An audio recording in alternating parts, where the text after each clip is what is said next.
شۆڕشی کورد و مێژووی موچەخۆری بندیوار لە کوردستان.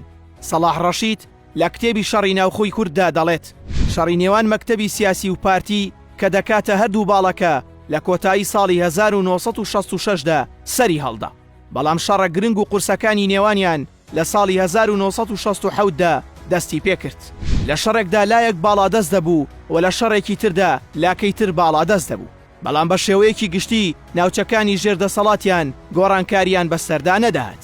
سەرژمێریەکی ورد و باوەڕپێکراو لە بەردەستدانیە کە چەند پێشمەرگە لە شەڕی ناوخۆدا کوژرا و بریندار بوون، چونکە هەر لایەک ژمارەی کوژراوەکانی خۆی کەم دەکردەوە و کوژراوەکانی لاکەی تری زیاد دەکرد.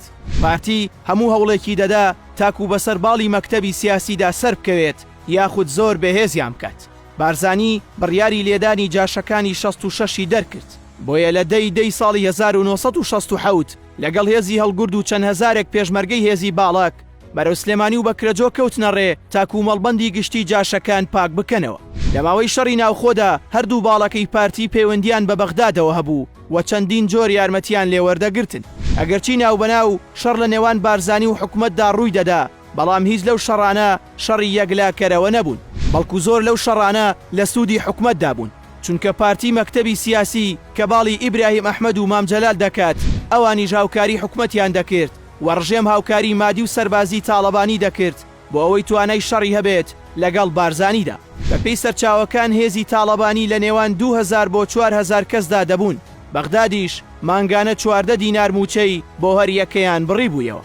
بارزانیش هەمیشە هەوڵی دەدا کە پەیوەندی لەگەڵ بەغداددا خۆش بکات و ڕژێمیش هەموو کار ئاسانیەکی بۆ دەکرد.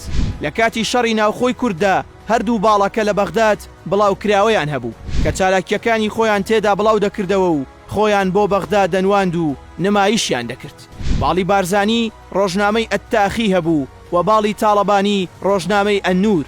دوو ڕۆژنامەی دوو باڵی کوردی لە یەک شاردابوونیان هەبوو، هەردووکیان جنێویان بە یەکتری دەدا و دەسەڵاتدارانی بەغداش بە خۆشیەوە سەیری شەڕ و خۆکوژی براکانیان دەکرد. لە ناوەڕاستی ساڵی 1968دا کابینەی نوێ دروستکرا و بەعسیەکان دەسەڵاتیان گرتە دەست.